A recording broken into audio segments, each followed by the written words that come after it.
Saya akan angkat sebuah kisah teman-teman sekalian. Kisah seorang ulama tabi'in bernama Rabi' ibn Haytham rahimahullah. Rabi' ibn Haytham ini ulama yang sangat terkenal dengan kesolehannya, luar biasa kesolehannya orang ini. Jadi dia di akhir hidupnya, Rabi' ibn Haytham ini muridnya Abdullah bin Umar, muridnya Abu Musa al-Asy'ari, sahabat-sahabat yang mulia. Ini murid langsungnya, ulama tabi'in yang terkenal, Rabi' ibn Haytham. Rabi' ibn Haytham ini di akhir hidupnya sempat stroke setengah badan. Datanglah dua orang muridnya bertamu ke rumahnya, dan ini termasuk adab yang baik. Kalau teman-teman mendapatkan seorang alim ulama dan memang dia bersedia bisa didatangin, kunjungin, minta nasihat atau ketemu minta nasihat atau ada di pengajiannya lah. Mereka datang mengatakan begitu masuk kebetulan stroke setengah badan, bagian kiri tubuhnya stroke ini. Ada 4 kejadian di rumahnya pada saat itu. Yang pertama, pada saat muridnya masuk, muridnya berkata, wahai imam ini kiai, ustadz, wahai imam, apa rahasianya kenapa anda ini bisa mengontrol lisan anda? Tidak seperti ulama-ulama yang lain, masih kadang-kadang ngobrol-ngobrol kosong. Anda ini betul-betul, Rabi' ibn Haytham terkenal kalau ngomong nasihat, tanya kabar orang, gitu kan, Quran atau zikir, nggak ada yang lain. Ini itu saja 4 tuh dari lisannya, nggak ada yang lain, luar biasa. Kalau bukan nasihat orang, tanya kabarnya orang lain, gitu kan, apa kebutuhan mereka, kemudian berzikir atau baca Quran. Gitu. Ini masuk dalamnya zikir adalah doa. Maka dikatakan apa sih, murid-muridnya bilang apa rahasianya anda melakukan seperti ini? Dan ini saya sempat angkat di khutbah Jumat kita kemarin potongan kisah ini. Maka Rabi' ibn Haytham mengatakan, wahai murid-muridku, apakah kalian sampai sekarang masih ragu ada Tuhan namanya Allah? Dan kalian masih ragu di pundak kanan dan kiri kalian Allah telah letakkan malaikat yang akan mencatat amal baik dan amal buruk kalian. Dan pasti demi Allah akan dibacakan dan dihisapkan untuk kalian di sana, di akhirat nanti. Artinya saya bisa mengontrol lisan saya karena saya tahu Tuhan saya selalu melihat. Dan ada malaikat yang mengawasi, tidak pernah tidur nih, 24 jam terus mengawasi. Baik dicatat, buruk dicatat. Lalu kemudian muridnya mengatakan, baiklah kalau gitu, dapat ilmu. Kejadian pada saat itu teman-teman sekalian yang lain adalah, yang kedua, baru mau ngobrol sama murid-muridnya, tiba-tiba anaknya Rabi' bin Haytham keluar dari dapur, masuk ke ruang tamu pamit. Anak laki-lakinya lalu berkata, wahai ayahku, semoga Allah senantiasa menjaga anda. Ibu saya membuatkan untuk anda makanan namanya halwa pada zaman itu. Halwa ini Bapak Ibu sekalian makanan yang mahal. Bahannya susah, bahannya mahal, buatnya susah, lama diadon berjam-jam baru jadi. Dan ini dimakan oleh pejabat-pejabat gitu. Rabi' bin Haytham rahimahullah ini punya ciri khas. Mereka tidak pernah rewel. Di rumahnya dihidangkan makan apa sama istrinya, dimakan sama dia. Baik sekali orangnya. Udahlah dunia dilaluin sama dia begitu saja. Maka anaknya datang dan mengatakan, wahai ayahku, ibuku membuatkan untuk anda halwa. Makanan yang mahal bahannya dan juga susah buatnya. Tapi anaknya bilang, ibu saya buat halwa buat anda. Ibu saya berharap anda memakannya. Gitu. Lalu kata Rabi' bin Haytham, baiklah, keluarkan aja. Dikeluarkanlah makanan tersebut.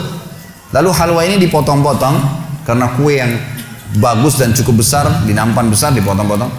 Baru saja Rabi' bin Haytham mau memegang dengan tangan kanannya, karena sebelah kirinya sakit, diambil sebelah kanan, kemudian dia kasih isyarat murid-muridnya untuk ambil juga. Baru mereka mau pegang, tiba-tiba pintu rumahnya ada yang ketuk. Diketuk. Dia kasih isyarat anaknya, suruh buka pintu itu. Dibuka pintu itu.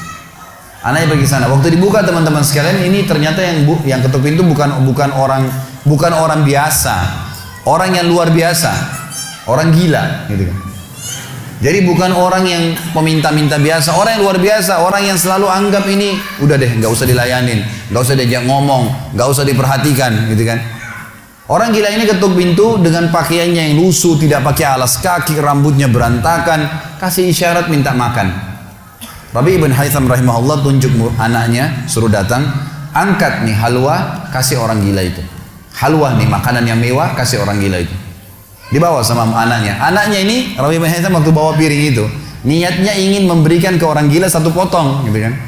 Begitu tiba depan pintu, orang gila lihat makanan enak, walaupun gila tahu juga nih makanan enak, gitu kan. Diambil sama dia piringnya.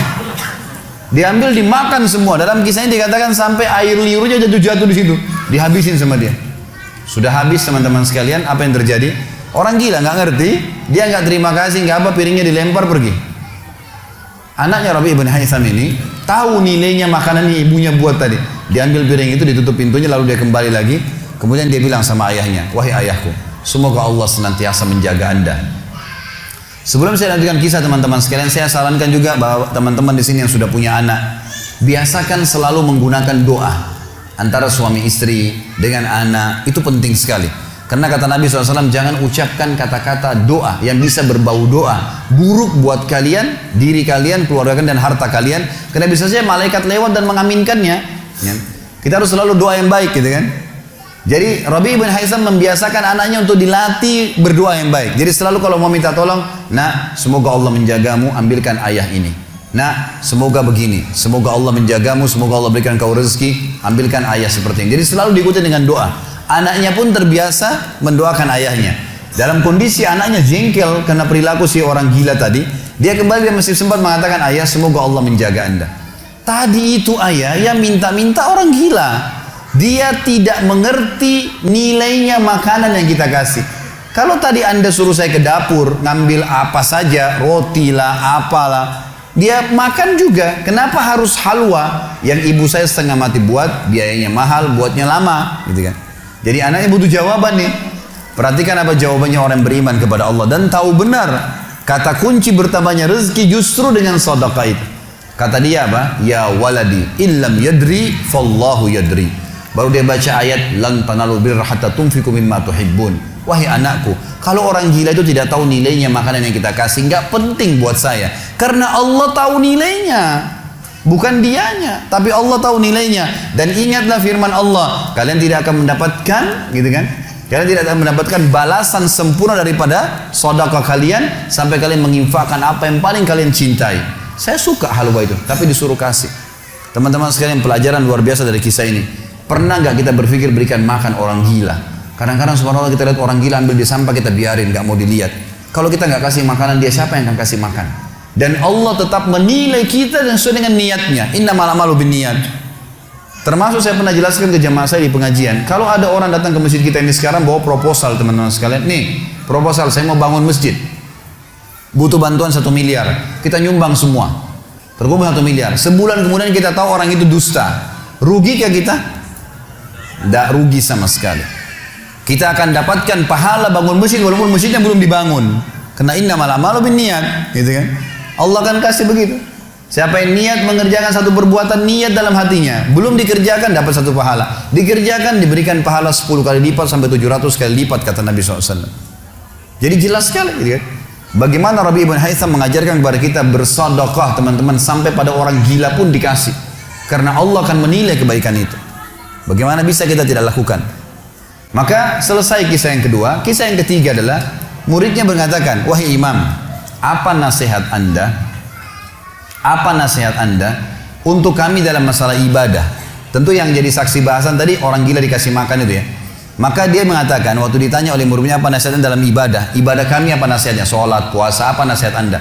Maka beliau mengatakan, alaikum bil asrar. Rahasiakan amal soleh kalian. Jangan ceritakan sama siapapun. Kerjakan tapi jangan ceritakan. Udah. Allah sudah utuskan ada malaikat yang catat semua kebaikan. Tidak dibayar, tidak pernah tidur, lengkap semua data-datanya hari kiamat. Semua dicatat. Rahasiakan amal soleh kalian. Jangan ceritakan sama siapapun, jangan buka sama siapapun. Baik. Lalu kejadian terakhir di rumahnya adalah teman-teman sekalian, waktu itu terdengar azan duhur, stroke setengah badan nih. Lalu Rabi bin Haytham ini saya sekalian berikan motivasi kepada teman-teman yang masih malas sholat di masjid.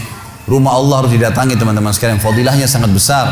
Kata Nabi SAW, setiap orang ke masjid, setiap langkahnya mengangkat derajatnya 1 langkah, yang 1 langkah mengampuni dosanya. Setiap ke masjid dapat 1 istana di surga, dan pulang dari masjid 1 istana lagi. Hadis sahih semua menjelaskan masalah ini, gitu kan? Belum fadilah sholat berjamaahnya, belum terbangun ukhuwah, belum dan seterusnya. Belum lagi hadis Nabi SAW, siapa yang tidak kehilangan takbiratul ihram pertama imam selama 40 hari, dia akan akan diselamatkan dari sifat kemunafikan. Banyak fadilahnya. Rabi bin Haytham rahimahullah stroke setengah badan teman-teman sekalian. Lalu dia dengar azan duhur, dia kasih isyarat anaknya sudah tahu, suruh datang. Anaknya lalu menopang tubuhnya dia yang sebelah kanan. Minta diantar ke masjid, stroke setengah badan dan sudah sangat tua. Lalu muridnya bilang, saya lalu kemudian membantu menopang tubuhnya yang stroke. Dan demi Allah untuk kami membawanya ke masjid, kakinya yang stroke terseret di tanah. Lalu saya bisikin di tengah jalan, imam, hai kiai, hai guru, anda kan punya rukhsah, punya keringanan, sholat aja di rumah, stroke, tua, susah gitu kan. Lebih baik sholat di rumah. Apa kata dia? Orang beriman tidak mengenal stroke kah, sakit keras kah, ibadah kepada Allah nggak terganggu nih. Kata dia, wahai muridku, aku mendengarkan dengan kupingku ini azan, hayya 'alas shalah, hayya 'alal falah, ayo sholat, ayo mendapatkan kemenangan dari Allah, hanya melalui lisan muadzin saja. Karena semua muadzin sama mengucapkan, mau orang Afrika, mau orang Arab, mau orang Melayu, azannya sama, hayya 'alas shalah, hayya 'alal falah. Allah memanggil saya mengatakan, ayo sholat, pencipta langit dan bumi, ayo mendapatkan kemenangan. Lalu saya sholat di rumah saya, demi Allah saya akan datangi masjid walaupun saya merangkak. Ini luar biasa nih, ya, keimanan membuat seseorang stroke pun bisa beribadah kepada Allah. Tapi dari kisah kita, ya, dari 4 kejadian di rumah Rabi' ibn Haytham adalah bagaimana dia bersedekah kepada orang fakir miskin tadi.